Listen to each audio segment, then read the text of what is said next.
Hello friends, AK creations ബ്ലോഗിൻ്റെ പുതിയൊരു വീഡിയോയിലേക്ക് സ്വാഗതം. നമുക്കിന്ന് എങ്ങനെയാണ് സിഗ്നൽ പിടിക്കാൻ നോക്കാം. ഇത് നമുക്ക് വലിയ ഡിഷ് ആവാം, അല്ലെങ്കിൽ ചെറിയ ഡിഷ് ആവാം, അല്ലെങ്കിൽ DTH ആവാം.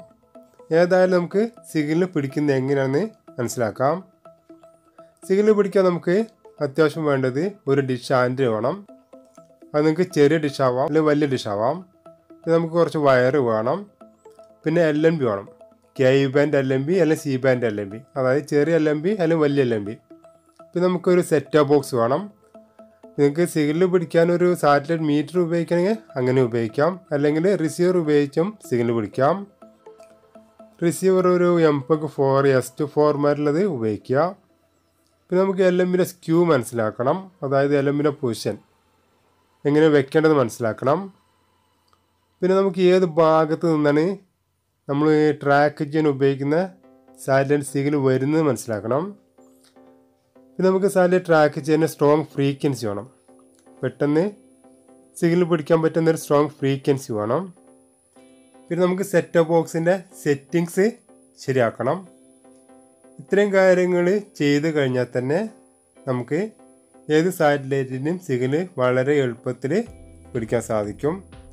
അപ്പോൾ നമുക്കിതിൽ വിശദമായിട്ട് തന്നെ എങ്ങനെയാണ് സിഗ്നൽ പിടിക്കുന്നതെന്ന് മനസ്സിലാക്കാം. നിങ്ങൾക്ക് LNBൻ്റെ സ്ക്യൂ മനസ്സിലാക്കാൻ ഞാൻ മുൻപൊരു വീഡിയോ ചെയ്തിട്ടുണ്ട്. LNBൻ്റെ സ്ക്യൂ ഏത് DTHൻ്റെ ആയാലും എങ്ങനെ വരുന്നതെന്ന് ഏകദേശം ഞാനൊരു ക്ലോക്ക് വൈസിലൊരു വീഡിയോ ചെയ്തിട്ടുണ്ട്. K ബാൻഡ് സാറ്റലൈറ്റിൻ്റെ പൊസിഷൻ എങ്ങനെയാണെന്നൊക്കെ വളരെ വിശദമായിട്ട് മനസ്സിലാക്കാം. ആ വയറിൻ്റെ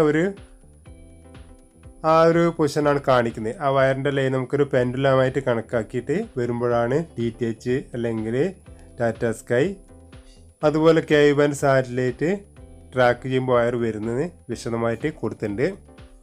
ഞാൻ അതിൻ്റെ ലിങ്ക് ഡിസ്ക്രിപ്ഷൻ ബോക്സ് കൊടുക്കുന്നുണ്ട്. പിന്നെ വലിയ ഡിഷിൻ്റെ LNBൻ്റെ സ്ക്യൂ എന്ന് പറയുന്നത് അതിലൊരു ഡോട്ട് ഉണ്ടായിരിക്കും, അത് തെക്ക് വടക്കാക്കി വെച്ചാൽ മതി. അല്ലെങ്കിൽ അതിൻ്റെ ഉള്ളിലൊരു ലൈന് കാണാം, രണ്ട് സൈഡിലും തട്ടി നിൽക്കുന്ന ഒരു ലൈന് കാണാം. അത് തെക്ക് വടക്കാക്കി വെച്ചാൽ LNBൻ്റെ സ്ക്യൂ ആയി, അതായത് വലിയ ഡിഷിൻ്റെ LNB സ്ക്യൂ ആയി. അതിന് ഏത് സാറ്റലൈറ്റിൻ്റെ ആയാലും LNB സ്ക്യൂ അങ്ങനെയാണ് വരുന്നത്. ഉദാഹരണത്തിന് ഏഷ്യാസാറ്റ് 7 105 ഡിഗ്രീൻ്റെ ആയാലും, ഇൻറ്റൽസാറ്റ് 10 66 ഡിഗ്രീൻ്റെ ആയാലും, GSAT 30 ആയാലും, ഏത് സാറ്റലൈറ്റിൻ്റെ ആയാലും LNBൻ്റെ ബോക്സ് തിരിയുന്നല്ലാതെ അതിനുള്ളിൽ ലൈനിൽ മാറ്റം വരില്ല.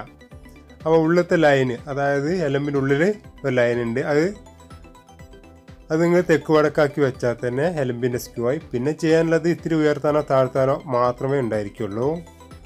പിന്നെ നമുക്ക് മനസ്സിലാക്കേണ്ടത് നമ്മൾ ട്രാക്ക് ചെയ്യാൻ ഉദ്ദേശിക്കുന്ന സാറ്റലൈറ്റ്, അതായത് ഇൻറ്റൽസാറ്റ് 17 അല്ലെങ്കിൽ GSAT 30. നമുക്ക് മലയാളം ചാനലൊക്കെ അതിലുള്ളത്. ഏത് സാറ്റലൈറ്റാണ് ട്രാക്ക് ചെയ്യാൻ ഉദ്ദേശിക്കുന്നത്, അപ്പോൾ ആ സാറ്റലൈറ്റിൻ്റെ സിഗ്നൽ ഏത് ഭാഗത്തു നിന്നാണ് വരുന്നത് മനസ്സിലാക്കണം. അപ്പോൾ അത്യാവശ്യം നമുക്ക് വേണ്ട എല്ലാ സാറ്റലൈറ്റിനും സിഗ്നൽ വരുന്നൊരു പൊസിഷൻ ഏകദേശം വീഡിയോ ചെയ്തിട്ടുണ്ട്. ആ വീഡിയോ ഞാൻ ഡിസ്ക്രിപ്ഷൻ ബോക്സ് കൊടുക്കുന്നുണ്ട്. ഒരുപാട് സാറ്റലൈറ്റ് കൊടുത്തിട്ടുണ്ട്, ഒരു 110 ഡിഗ്രി മുതൽ 38 ഡിഗ്രി. അതുപോലെ ഒരുപാട് സാറ്റലൈറ്റിൻ്റെ വീഡിയോ ഞാൻ ചെയ്തിട്ടുണ്ട്. അത് 74 ഡിഗ്രി ഏത് ഭാഗത്തുനിന്നാണ്, 83 ഡിഗ്രിൻ്റെ സിഗ്നൽ ഏത് ഭാഗത്തുനിന്നാണ്, ഇൻറ്റൽസാറ്റ് 10 സിഗ്നൽ ഏത് ഭാഗത്തുനിന്നാണ്, അങ്ങനെ വിശദമായി മനസ്സിലാക്കുന്ന ഒരു വീഡിയോ ഞാൻ ചെയ്തിട്ടുണ്ട്. ആ വീഡിയോൻ്റെ ലിങ്കും ഞാൻ ഡിസ്ക്രിപ്ഷൻ ബോക്സ് കൊടുക്കുന്നുണ്ട്. അപ്പോൾ അത് കണ്ടു കഴിഞ്ഞാൽ നിങ്ങൾ സാറ്റലൈറ്റ് ട്രാക്ക് ചെയ്യാൻ ഉദ്ദേശിക്കുന്ന എത്ര ഡിഗ്രി ആണോ, ഏത് സാറ്റലൈറ്റ് ആണോ, അതിൻ്റെ സിഗ്നൽ ഏത് ഭാഗത്തുനിന്നാണ് നിങ്ങൾക്ക് മനസ്സിലാക്കാൻ പറ്റും. പിന്നെ നമുക്ക് സാറ്റലൈറ്റ് ട്രാക്ക് ചെയ്യാൻ സ്ട്രോങ് ഫ്രീക്വൻസി വേണം. ഓരോ സാറ്റലൈറ്റിനും അതിൻ്റേതായ സ്ട്രോങ് ഫ്രീക്വൻസി ഉണ്ടായിരിക്കും. അപ്പോൾ ആ ഫ്രീക്വൻസി ഉപയോഗിച്ച് നിങ്ങൾക്ക് ട്രാക്ക് ചെയ്യാം. ഒരുപാട് സാറ്റലൈറ്റിൻ്റെ സ്ട്രോങ് ഫ്രീക്വൻസിൻ്റെ വീഡിയോ ഞാൻ മുൻപ് ചെയ്തിട്ടുണ്ട്. ആ വീഡിയോൻ്റെ ലിങ്കും ഞാൻ ഡിസ്ക്രിപ്ഷൻ ബോക്സ് കൊടുക്കുന്നുണ്ട്. കൂടാതെ ഒരുപാട് സാറ്റലൈറ്റ് ട്രാക്ക് ചെയ്ത വീഡിയോസിൻ്റെ ലിങ്കും ഡിസ്ക്രിപ്ഷൻ ബോക്സ് കൊടുക്കുന്നുണ്ട്. ഇനി നിങ്ങൾ ട്രാക്ക് ചെയ്യാൻ ഉദ്ദേശിക്കുന്നത് ഇൻറ്റൽസാറ്റ് 17 ആയാലും GSAT 30 ആയാലും അതിൻ്റെ ലിങ്കും ഞാൻ ഡിസ്ക്രിപ്ഷൻ ബോക്സ് കൊടുക്കുന്നുണ്ട്. ഓരോ സാറ്റലൈറ്റും വളരെ വ്യക്തമായിട്ട് സിഗ്നൽ പിടിക്കുന്നത് എങ്ങനെയാണെന്നും വളരെ വിശദമായിട്ട് തന്നെ കൊടുത്തിട്ടുണ്ട്. ആ വീഡിയോ കാണാൻ ഡിസ്ക്രിപ്ഷൻ ബോക്സിൽ നോക്കുക. പിന്നെ നമുക്ക് നമ്മുടെ സെറ്റ് ബോക്സ് സിഗ്നൽ പിടിക്കാൻ സെറ്റിങ്സ് ശരിയാക്കണം. അപ്പോൾ എങ്ങനെ സെറ്റിങ്സ് ശരിയാക്കി നോക്കാം. നമ്മുടെ പലരുടെയും കൈവശം പലതരത്തിലുള്ള കമ്പനികളുടെ റിസീവർ ആയിരിക്കും ഉണ്ടായിരിക്കുക. ഞാൻ മുൻപ് വാങ്ങിച്ചിട്ടുള്ള 4ഓളം കമ്പനിയുടെ റിസീവറിൻ്റെ സെറ്റിങ്സ് ഞാൻ ചെയ്തിട്ടുണ്ട്. ആ വീഡിയോ കാണാൻ നിങ്ങൾക്ക് ഡിസ്ക്രിപ്ഷൻ ബോക്സിൽ നോക്കുക. നമുക്ക് സി ബാൻഡിൻ്റെ സിഗ്നൽ പിടിക്കാൻ അതിൻ്റെ സെറ്റിങ്സിൽ വ്യത്യാസമുണ്ട്. അതുപോലെ KE ബാൻഡ് സാറ്റലൈറ്റിൻ്റെ സിഗ്നൽ പിടിക്കുമ്പോഴും വ്യത്യാസമുണ്ട്. അതായത് DTHൻ്റെ സിഗ്നൽ പിടിക്കുമ്പോഴും അതിൻ്റെ സെറ്റിങ്സിൽ ചെറിയ മാറ്റമുണ്ട്. ചെറിയ ഡിഷ് അല്ലെങ്കിൽ DTHൻ്റെ സിഗ്നൽ പിടിക്കുമ്പോൾ LMൻ്റെ ഫ്രീക്വൻസി കൊടുക്കുന്നത് 9750/10600 അല്ലെങ്കിൽ യൂണിവേഴ്സൽ. ഇതെങ്ങനെ പറയാൻ കാരണം 2 റിസീവറിൽ 2 തരത്തിലായിരിക്കും സെറ്റിങ്സ്. ഓരോ കമ്പനിയും ഓരോ തരത്തിലാണ്. ഞാനിവിടെ അതിൻ്റെ ഒരു ഇമേജും കാണിക്കുന്നുണ്ട്. ചിലതിൽ യൂണിവേഴ്സൽ എന്നാണുള്ളത്, ചിലതിൽ 9750/10600 നമുക്ക് സെലക്ട് ചെയ്യാൻ പറ്റും. ഫ്രീക്വൻസികൾ സെലക്ട് ചെയ്യാൻ പറ്റും. പിന്നെ സി ബാൻഡ് സാറ്റലൈറ്റിൻ്റെ ഒരു സാധാരണ LNB ആണെങ്കിൽ അതിൽ 5150 സെലക്ട് ചെയ്യുക. അല്ലെങ്കിൽ നിങ്ങൾ ഉപയോഗിക്കുന്ന ഒരു 1 കേബിൾ സൊല്യൂഷൻ LNB അല്ലെങ്കിൽ സിംഗിൾ സൊല്യൂഷൻ LNB ആണെങ്കിൽ അതിൽ 5150 കൂടെ ഒരു 5750 കൂടി കൊടുക്കാൻ പറ്റും. അത് നിങ്ങൾക്ക് വോളിയം പ്രസ് ചെയ്ത് കഴിഞ്ഞാൽ സെലക്ട് ചെയ്യാൻ പറ്റും. ഇതെല്ലാം വളരെ വിശദമായിട്ട് തന്നെ മുൻപ് ഞാൻ വീഡിയോ ചെയ്തിട്ടുണ്ട്. അപ്പോൾ ഓരോ സാറ്റലൈറ്റ് ട്രാക്ക് ചെയ്യുമ്പോൾ എല്ലാം ഞാൻ വളരെ വിശദമായിട്ട് തന്നെ അതിൽ പറയാറുണ്ട്. ആ വീഡിയോ കാണാൻ ഡിസ്ക്രിപ്ഷൻ ബോക്സിൽ നോക്കുക. ഇത് വളരെ പ്രധാനപ്പെട്ട ഒരു കാര്യമാണ് നമ്മുടെ ഫ്ലോർ. നമ്മുടെ ടെറസിലാണ് നമ്മൾ വലിയ ഡിഷ് ട്രാക്ക് ചെയ്യുന്നെങ്കിൽ ആ ഫ്ലോറിൽ ഇത്തിരി ചരിവുണ്ടായിരിക്കും.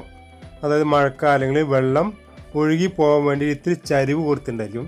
ആ ചരിവിൽ നമ്മൾ വെക്കുമ്പോൾ എത്ര ലെവലാണെന്ന് പറഞ്ഞാലും ഇത്തിരി ചരിവുണ്ടായിരിക്കും. അത് നമുക്ക് മാറ്റാൻ ഒരു ഫിറ്റ് ലെവൽ ഉപയോഗിച്ചിട്ട് അതായത് ലെവല് കറക്റ്റ് ചെയ്യാം. അല്ലെങ്കിൽ ചെറിയ എന്തെങ്കിലും പീസ് വെച്ചിട്ടായാലും അതിൻ്റെ ലെവല് മനസ്സിലാക്കാം. പിന്നെ നമുക്ക് ഡിഷ് ഇത്തിരി പിടിച്ചു കൊടുത്താൽ മതി. അതായത് ഇടത് ഭാഗത്തുനിന്നോ വലത് ഭാഗത്തുനിന്നോ പിടിച്ചു കൊടുത്താൽ തന്നെ നിങ്ങൾക്ക് സിഗ്നൽ പിടിക്കുമ്പോൾ തന്നെ മനസ്സിലാവും ആ ചരിവ് എവിടെയാണെന്നുള്ളത്. അപ്പോൾ അത് നോക്കിയിട്ട് അവിടെ ചെറിയ പീസ് എന്തെങ്കിലും വെച്ചിട്ട് സിഗ്നൽ കറക്റ്റ് ചെയ്യാം. പിന്നെ നമ്മുടെ DD ഫ്രീ ഡിഷ് ആയാലും DTH ആയാലും അതായത് ചെറിയ ഡിഷ് ഏതായാലും സിഗ്നൽ പിടിക്കുമ്പോൾ നമ്മുടെ സ്റ്റാൻഡ് ഫ്ലോറിൽ സ്ക്രൂ ചെയ്ത് ഫിറ്റ് ചെയ്യുന്നതായിരിക്കും നല്ലത്. അല്ലെങ്കിൽ ഇളകി പോകാനെല്ലാം വളരെ സാധ്യതയുണ്ട്. വീട്ടിൽ കുട്ടികളൊക്കെ ഉണ്ടാകുമ്പോൾ അവരെല്ലാം പിടിച്ചു കഴിഞ്ഞാൽ അതിൻ്റെ സിഗ്നൽ പോകാൻ സാധ്യതയുണ്ട്. അതുകൊണ്ട് സ്ക്രൂ എല്ലാം നല്ല ടൈറ്റ് ആക്കി തന്നെ എപ്പോഴും ഫിറ്റ് ചെയ്യുക. അപ്പോൾ അത് നമുക്ക് ഫ്ലോറിൽ ഫിറ്റ് ചെയ്യുക. അത് നമുക്ക് അതിൻ്റെ സ്റ്റാൻഡ് മുകളിലേക്ക് വരുമ്പോൾ 90 ഡിഗ്രിയിലായിരിക്കും വരേണ്ടത്. അതായത് ആകാശത്തേക്ക് കറക്റ്റ് കുത്തനെ വരുന്ന വിധത്തിൽ വെക്കുക. അതായത് 90 ഡിഗ്രിയിൽ വെച്ച് കഴിഞ്ഞാൽ അതിൻ്റെ സ്റ്റാൻഡ് കറക്റ്റായി. പിന്നെ ഡിഷ് ആയിട്ട് അതിലേക്ക് ഇറക്കി വെച്ചിട്ട് പിന്നെ ഉയർത്തിയും താഴ്ത്തിയും അതുപോലെ ലെഫ്റ്റിലേക്കോ റൈറ്റിലേക്കോ മനസ്സിലാക്കിയിട്ട് സിഗ്നൽ പിടിക്കുക. അപ്പോൾ പൊസിഷൻ മനസ്സിലാക്കുന്ന വീഡിയോ ഞാൻ ചെയ്തിട്ടുണ്ട്. അത് ഞാൻ ഡിസ്ക്രിപ്ഷൻ ബോക്സിൽ കൊടുത്തിട്ടുണ്ട്. പിന്നെ നമുക്ക് നമ്മുടെ LMBയിൽ നമ്മുടെ വയറ് കണക്ട് ചെയ്യാം. കണക്ട് ചെയ്യാനൊരു 8 രൂപ 10 രൂപ കൊടുത്താൽ അത് കണക്ടർ കിട്ടും. വയറിൻ്റെ അറ്റത്ത് കണക്ട് ചെയ്യുക. കണക്ട് ചെയ്യാൻ കട്ട് ചെയ്യുന്ന രീതിയും കൂടി ഞാൻ കാണിക്കാം. അപ്പോൾ ഇതുപോലെ കട്ട് ചെയ്യുക. ആ സെൻറ്ററിലുള്ള കോപ്പറിൻ്റെ കമ്പി മാത്രം പുറത്ത് നിന്നിട്ട് മറ്റൊരു ടച്ച് ചെയ്യാതെ വേണം ഇതിലേക്ക് ഇറക്കി കൊടുക്കാൻ. അപ്പോൾ ഇതുപോലെ നല്ല ഫിനിഷായിട്ട് തന്നെ ഫിറ്റ് ചെയ്യുക. പിന്നെ നമ്മുടെ RN ഡിഷിലെല്ലാം നമുക്ക് ഒന്നിലധികം LMBകൾ ഫിറ്റ് ചെയ്യാൻ സാധിക്കും. അതിൻ്റെ വീഡിയോ ഞാൻ മുൻപ് ചെയ്തിട്ടുണ്ട്. പിന്നെ എങ്ങനെ ഡേസിക്ക് സ്വിച്ച് കണക്ട് ചെയ്യുന്നുള്ള വിശദമായ വീഡിയോ ചെയ്തിട്ടുണ്ട്. അതും ഞാൻ ഡിസ്ക്രിപ്ഷൻ ബോക്സിൽ കൊടുക്കാം. 4 LMB എങ്ങനെ കൊടുക്കുന്നത്, 8 LMB കൊടുക്കുന്നത്, 8ലധികം LMBകൾ എങ്ങനെ റിസീവറിൽ കണക്ട് ചെയ്യുന്നത്, അങ്ങനെയുള്ള വീഡിയോ ഞാൻ ചെയ്തിട്ടുണ്ട്. അത് ഞങ്ങൾ ഡിസ്ക്രിപ്ഷൻ ബോക്സിൽ കൊടുക്കാം. ഓരോ സാധനത്തിലും തനിതനായിട്ട് സിഗ്നൽ പിടിക്കുന്ന വീഡിയോ എല്ലാം ഡിസ്ക്രിപ്ഷൻ ബോക്സിൽ നോക്കുക. അപ്പോൾ സിഗ്നൽ പിടുത്തെല്ലാം കഴിഞ്ഞ ശേഷം നമുക്ക് TVയിലേക്ക് കണക്ട് ചെയ്യാം. നമ്മുടെ റിസീവറിൻ്റെ പുറകിൽ ഇന്നെന്നും അതുപോലെ ലൂപ്പ് എന്നുണ്ടായിരിക്കും. ഇന്നിലായിരിക്കും കണക്ട് ചെയ്യേണ്ടത്, ലൂപ്പിൽ കൊടുക്കരുത്. ചില റിസീവറിൽ ഒരു പിന്ന് മാത്രമേ ഉള്ളൂ, ഇന്ന് മാത്രമേ ഉണ്ടായിരിക്കുള്ളൂ, ഔട്ട് ഉണ്ടാവാറില്ല. അപ്പോൾ ഇവിടെ ഞാനിത് റിസീവറിൻ്റെ പുറകിൽ കണക്ട് ചെയ്യാണ്. ബാക്കി കാര്യങ്ങളെല്ലാം മുൻപ് വീഡിയോസിൽ ഞാൻ പറഞ്ഞിട്ടുണ്ട്, ഈ വീഡിയോസ് തന്നെ പറഞ്ഞിട്ടുണ്ട്. അപ്പോൾ ഇവിടെ റിസീവറിൻ്റെ പുറകിൽ ഇതുപോലെ കണക്ട് ചെയ്യുക. നമുക്ക് വീഡിയോ കാണാൻ HDMIൻ്റെ കേബിൾ ഉണ്ടെങ്കിൽ അതും കണക്ട് ചെയ്യാം. അല്ലെങ്കിൽ ഓഡിയോ വീഡിയോൻ്റെ ഇതുപോലെ മഞ്ഞ വെള്ള ചോപ്പിൻ്റെ പിന്നുണ്ടെങ്കിൽ ഓഡിയോ വീഡിയോൻ്റെ പിന്നുണ്ടെങ്കിൽ അങ്ങനെയും കണക്ട് ചെയ്ത് കാണാം. അപ്പോൾ ഇത്രയും കാര്യങ്ങളാണ് നമുക്കൊരു സാറ്റലൈറ്റ് ട്രാക്ക് ചെയ്യുമ്പോൾ ചെയ്യാനുള്ള കാര്യങ്ങൾ. എനിക്ക് എന്തെങ്കിലും സംശയങ്ങളുണ്ടെങ്കിൽ ഞാനിവിടെ വാട്സപ്പിന് നമ്പർ കൊടുത്തിട്ടുണ്ട്, കോൾ ചെയ്യരുത്. കോൾ എടുക്കാൻ സമയം കിട്ടിയെന്ന് വരില്ല. വാട്സപ്പ് ചെയ്യുക. വാട്സപ്പ് ചെയ്ത് കഴിഞ്ഞാൽ എനിക്ക് ഫ്രീ ആയ സമയത്തേക്ക് റിപ്ലൈ തരാൻ സാധിക്കും. അപ്പോൾ അത്യാവശ്യം ഒരു സാധ്യത ട്രാക്ക് ചെയ്യുന്നതിനെ പറ്റിയുള്ള കാര്യങ്ങൾ പറഞ്ഞിട്ടുണ്ട്. അപ്പോൾ സംശയങ്ങൾ കമൻറ്റ് ചെയ്യുക. അപ്പോൾ എൻ്റെ വീഡിയോ ഇഷ്ടമായി ലൈക്ക് ചെയ്യാനും ഷെയർ ചെയ്യാനും കമൻറ്റ് ചെയ്യാനും മറക്കരുത്.